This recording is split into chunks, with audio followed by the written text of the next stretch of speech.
Hi, everybody. Happy Hanukkah. Um, this is a class in Mishlei or Kohelet or both. And so today I'm going to ask you to notice the screen on your screen where we will begin. This is from Ecclesiastes or Koheles. And the first thing I would call to your attention is that it is Hanukkah. And I'd like to ask you if you can answer this difficult question. And that is, why would Hanukkah be celebrated for 8 days if when they found the cruse of oil for lighting the menorah, there were 7 days of miracle, not 8?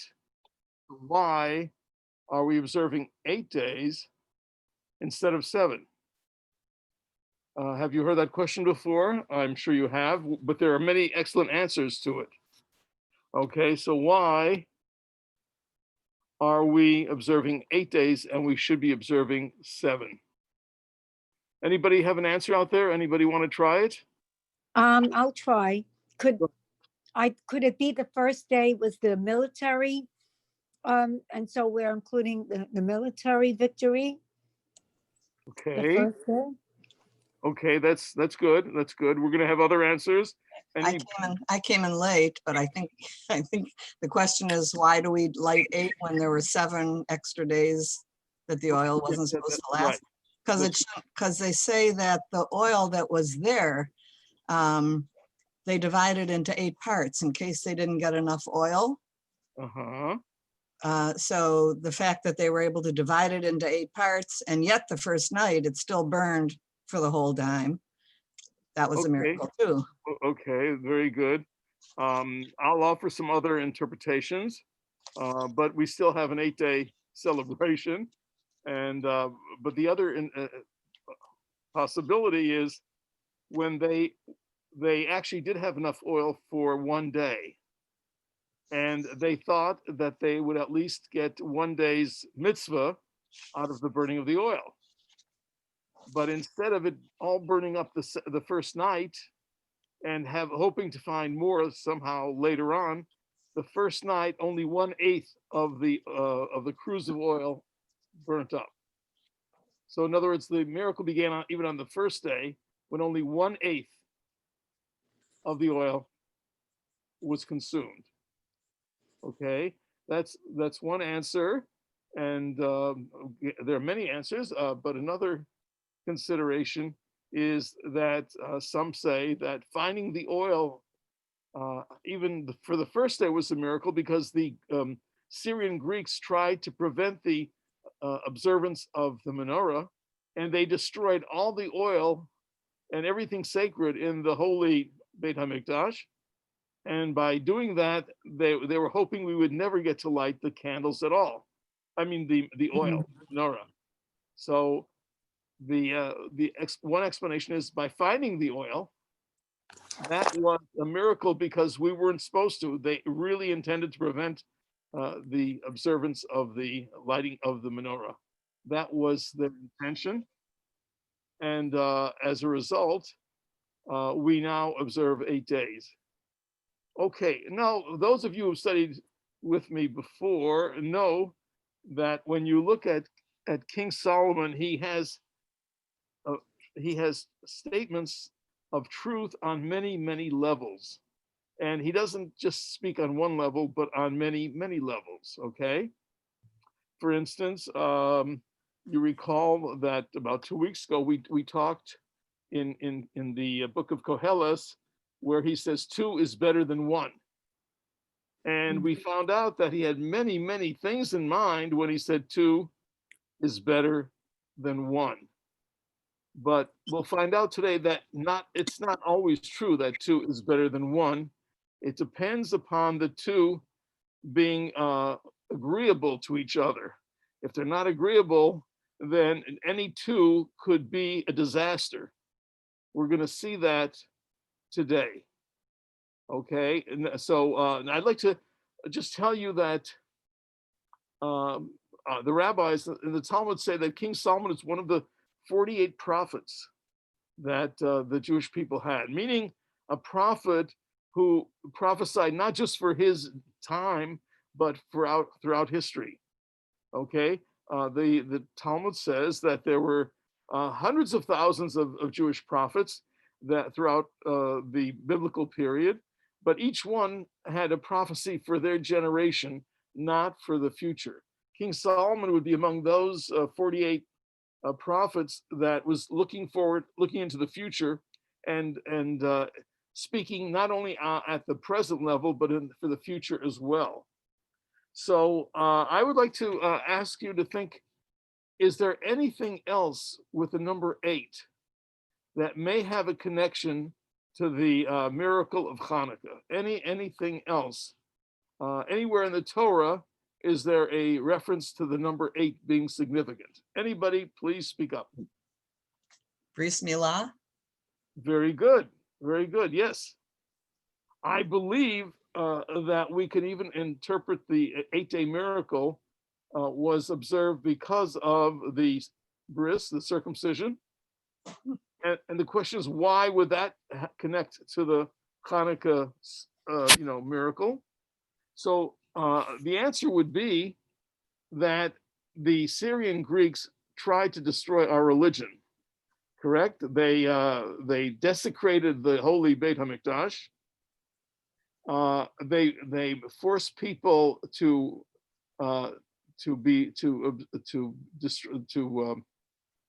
desecrate the Sabbath. They had many rules that they prevented Jews from reading the Tanakh in shul. We weren't allowed to read from the 5 books. There were many things that they required, and there was a terrible death penalty if we disobeyed. But it was only in one case where people really needed God's help, and that was with the miracle. I mean, with the observance of the bris milah. Let me explain why. For instance, when the Syrian Greeks tried to force Jews to violate the Shabbos, they were able to get away with it by saying, "We're not in the mood to do any work today, so we're just too tired. We're not." They were able to excuse themselves from violating Shabbos. They were able to excuse themselves from many of the commandments. There were ways to get away with it.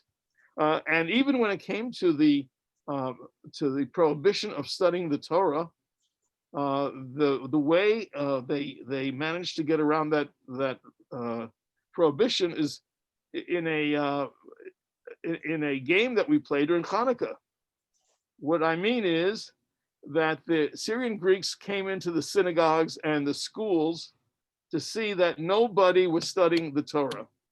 They did not like the 5 books of Moses because the 5 books talked about one God, which the Greeks did not subscribe to, and the 5 books talked about limiting your behavior, forbidden activities. So they came in to see if anybody was reading the Torah portion. Now, what happened was that to get away with studying the Torah portion, the Jewish people at the time of Hanukkah kept gambling devices in the shul. So when somebody said that they're coming in to stop us from studying Torah, they put away whatever scrolls they had, took out what today we would call the gambling devices, okay, the dreidelach, and with that they were able to pretty much circumvent all of the death penalties that were imposed on the Jewish people. However, there was one thing that they could not really hide, and that was when a baby was born and they wanted to do the bris. If they were caught, not only would the baby be killed, but the mother and father would also be put to death. And that was the hardest mitzvah of all, to be able to observe the 8-day mitzvah of the bris milah. So I believe we could even connect the 8 days of Hanukkah to the observance of the bris in turn connects to Hanukkah, where this was the most difficult mitzvah of all, of not uh, of observing circumcision, even though it put mother, father, and child in jeopardy. Okay, so keep that in mind. Any questions on what I just said? Anything? Okay, yes, please. Something that I Oh, I just can't remember hear you. hearing many years ago. The Syrian Greeks, of course, they loved the Greeks. So they did this Greco-Roman wrestling. And Greco-Roman wrestling Right. in the Olympics, it was done with no clothing. And so they could easily see Right. if the men had been circumcised or not. So that was just another way that they caught people. Right. Don't know where I would have heard that. No, that's correct. Unfortunately, what was going on was the Jewish people were dividing into two groups. And one group really did not care to be limited by the Torah and mitzvos. They wanted to be universal, meaning they wanted to be like the Syrian Greeks. And they were going to do anything they could to observe or to be counted among the Syrian Greeks. And in fact, they even went on to join them in the wars that took place with the Hasmoneans. That was very sad because it meant more to them to be accepted as a world grouping, as a universal group, than to be a particular group of Jewish people. So they actually became our enemies. They fought with us. They didn't respect our religion, and in fact, many of them who already were born or circumcised early actually did operations to reverse the circumcision because they wanted to be in the Greco-Roman wrestling contests, and they knew that they would be ridiculed or for not looking like everyone else. So they did a terrible thing, and it's mentioned in Pirkei Avot that they actually the good word in English would be they erased any sign of being circumcised. That was which must have been very painful, but they did it to be accepted among the Syrian Greeks, which did have their Olympics in the nude. And of course, you can understand why the rabbis were very much opposed to this kind of exercise, because it led to terrible sins. Men should not be walking around undressed, or women. And because everybody was acting close up, not only in wrestling, but in many other activities, it was going to lead to a terrible prohibition of the Torah, which was very serious. So these things all connect in one way or the other. Hanukkah does connect to the Bris Milah and to the many miracles that were going to happen at that time.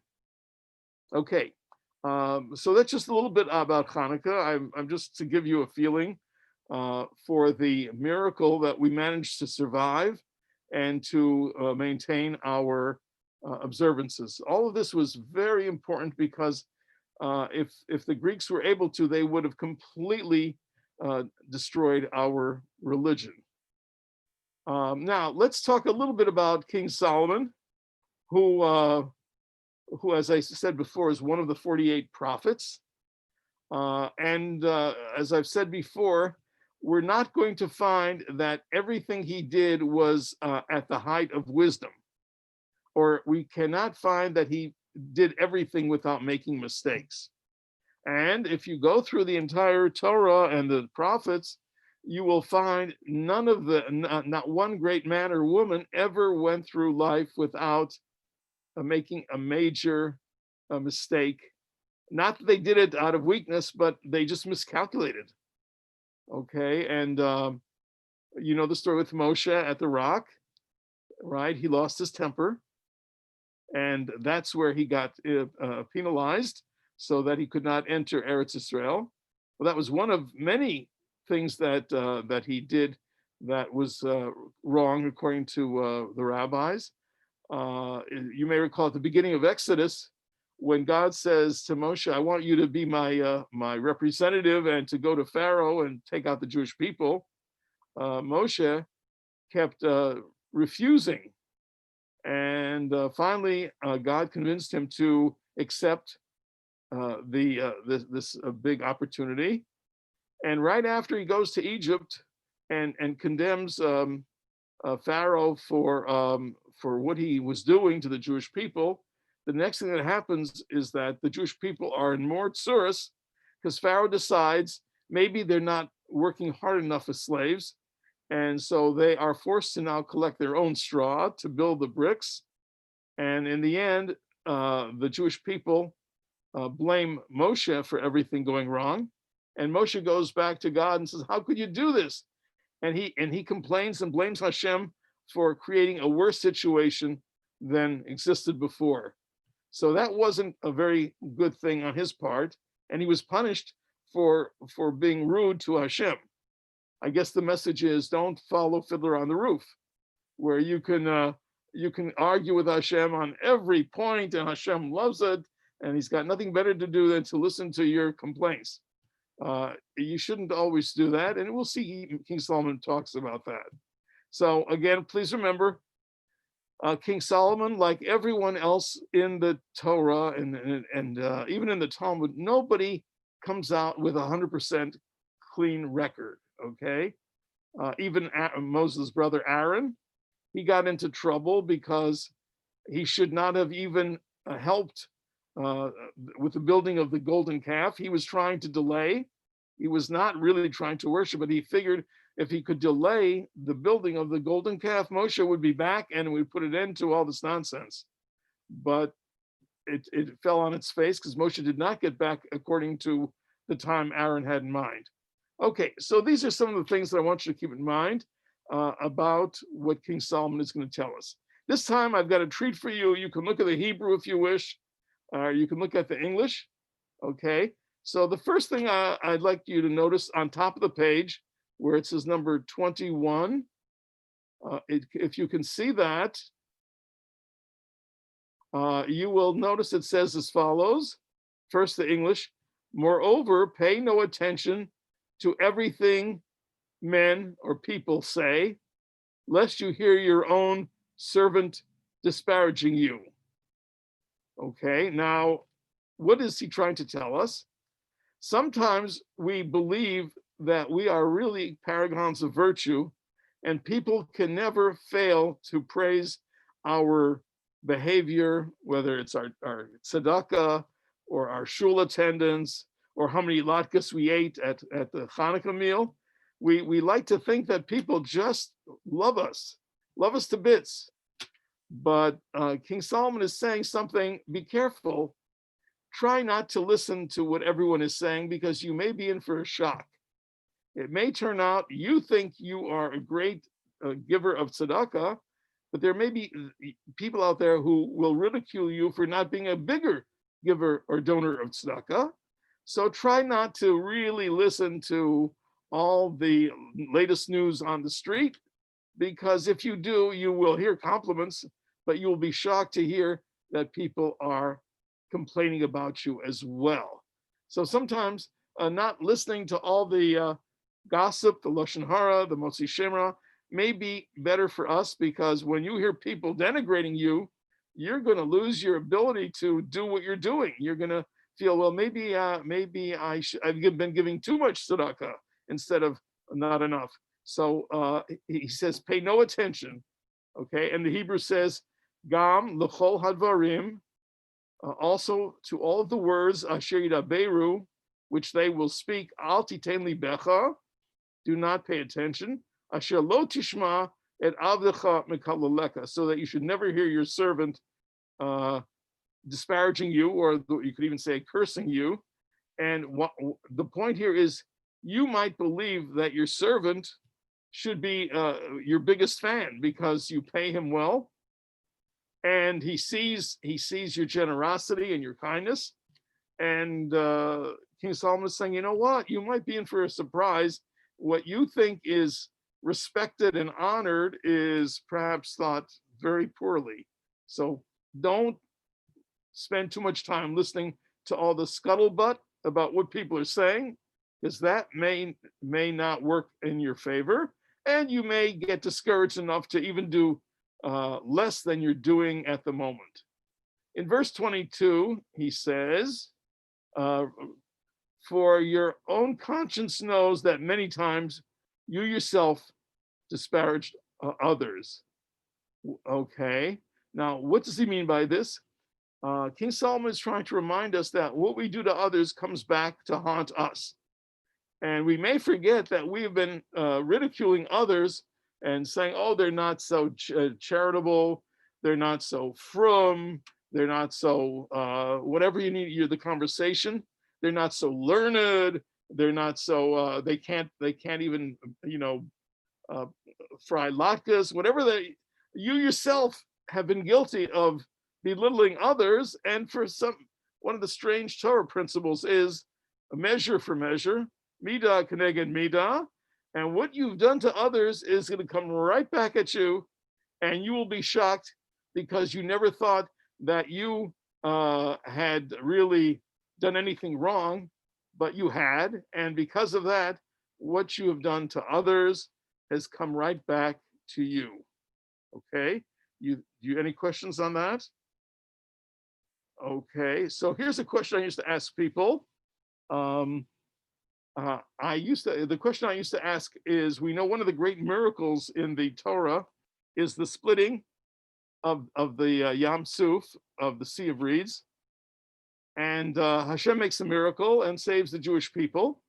And it's truly a miracle that that they were able to cross through. The waters had parted, and they crossed safely to the other side. And so my question to everyone used to be, well, if God is able to make such a miracle, which is no surprise, why didn't he make a miracle for the Egyptians? Just like he saved the Jews on one side, he could have saved the Egyptians on the other. Why doesn't Hashem, double the miracle? It would be just as easy to do that. Why is Hashem not making a miracle for the Egyptians? And the answer is what I just mentioned, midah keneged midah, measure for measure. The Egyptians were drowning Jewish babies, so they didn't deserve to be saved, because what they did to others was going to come back to haunt them, and therefore they were drowned at the Yam Suf. Okay, that what they did to others was going to come back to them, and therefore they were not going to be saved because they didn't deserve that. Okay, so again, what you have done to others, where you have belittled others, eventually that'll come back and will shock you that others are doing to you what you forgot you had been doing to others. Okay. Now, in verse 23, King Solomon says, all this I tested with wisdom. I thought I could become wise, but it is beyond me. Okay, and we see the Hebrew. And what King Solomon is saying is that the wisdom that we would like to have for being successful in this world is really beyond the human understanding, because we cannot understand the way God runs the world. And when we think we will use the wisdom to figure that out, it turns out human beings don't have the ability to understand why some evil people are very successful and some very righteous people are really suffering. And that's the point that he's making, has actually been stated throughout the entire Tanakh, and the prophets have always wondered why Hashem is allowing this to happen. And he says, this, I thought I could figure out Hashem's thinking, and he said, it's beyond me. I cannot figure out what Hashem is really asking people to do. Okay, so the next verse is okay, in 24, what existed is elusive and so very deep. Who can fathom it? Okay, and he's saying we don't even understand how things occurred in the past. Who can really know what took place? Now, to me, my understanding is to say that when we read the history of nations, we often think that we know exactly what happened. A led to B, B led to C. The truth is, very often, things happen but behind the scenes, and many things are happening where we cannot explain why so and so did such and such a thing. For instance, why was President Nixon such an anti-Semite, and at the same time he sent he sent planes to Israel during the 73 war? Why is it that President Truman, who was, it turns out, was quite anti-Semitic according to his daughter, should favor the establishment of the state of Israel? Many things happen that we really don't have enough information to understand why it happened that way. We have to admit that things are happening, and a man or woman's knowledge is limited, even in human behavior. Okay. And so he said in verse 20, verse 25, so I turned my attention to study and probe and seek wisdom and reckoning, and to know the wickedness of folly and the foolishness which is madness. So the Hebrew is saying to us that as he tried to understand just life in general, he was very perplexed the way things worked out. Things that would seem to be a complete failure turned out to be a success, and many things that should have been very successful turned out to be a failure. And he says that he, despite his wisdom, he really could not explain it. And this becomes very clear at the end of the book of Mishlei. But it's important to know that if we opened up the King's One, or Malachim Aleph, and we look to see what does it say about King Solomon, it tells us in the 3rd chapter that he had a dream, and in the dream he hears the voice of Hashem saying to him, "What would you want?" He's only 12 years old. He's just become a king, and in his dream, Hashem says, "What do you want? Ask something, and I'll give it to you." Okay. By the way, I think that kind of dream happens to every human being.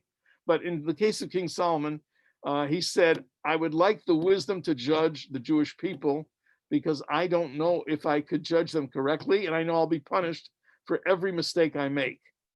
Meaning that the judgment of people that is done throughout the world is very often not correct. It's done. It's not, no justice is involved. It's just a question of expediency. So this is what he's trying to understand. And he says that even though God gave him a blessing that he would have wisdom beyond any other human being, which is amazing, that wisdom was insufficient to solve these problems. His wisdom was not as great as his wisdom was more than any other person. He still had so many questions after probing human behavior. All of this went beyond him. So these are the things that I want you to concentrate on, and to realize, number one, the miracles of Hanukkah may be connected to the miracle of the circumcision, and to realize that some things happen to us because what we did to others will come back to haunt us. So that's basically what I would like to share with you this time. We'll continue next week, going further into the wisdom of King Solomon, and you will see that he really is brilliant, even though he's humble enough to say he doesn't understand everything. But you'll see he is quite brilliant, and someone who can teach us wisdom. Okay, I want to wish you all a very happy Hanukkah and happy latkes, and enjoy good company. Okay, and remember, as wonderful as latkes may be, the bigger mitzvah is to light the menorah. Okay, but enjoy the latkes, and feel free. Any questions that you have before we wind up? Anybody? Okay, well, you Thank can, you very much. oh, my pleasure, my pleasure. You can stop me as as I walk down the street, you can call. I will be glad to answer many things I just didn't have a chance to do to. Yeah, What's that? I won't see you. I'm in Michigan. Are you going to Michigan? I am in Michigan. Oh, oh, oh, Yeah, congratulations. we're not coming down this year. It's too Oh, problematic. oh, understood. So may I give you a blessing that Please. people will refer to you as a Michigander instead of a Okay. Michiganer. I'm a Michiganer. You're I a have, I have been called both. Okay, well, all right, everybody. Happy Hanukkah. Thank you. Okay. Yeah. Okay, see you around. Okay, Okay. bye-bye. Yeshikoach, Mordechai. Thank you. Yeah. Thank you. A pleasure. Okay, we will continue next week. And wow, I'm honored that you're listening in from Michigan. Hey, where do I tell my neighbors? I'm so, I was never able to come to your class because middle of the day, it's hard. So now I'm so happy to be able to do this. Okay, well, save up some good questions for me, all right? Okay, and some ice. Yeah, well, right, Torah Or. What's Yeah, that? we're members of Torah Or, of course. So this year we won't be there. Oh, okay. Well, good luck in Michigan. Thank you. Okay, everybody, Zeigazint. Okay, Chodesh Tov.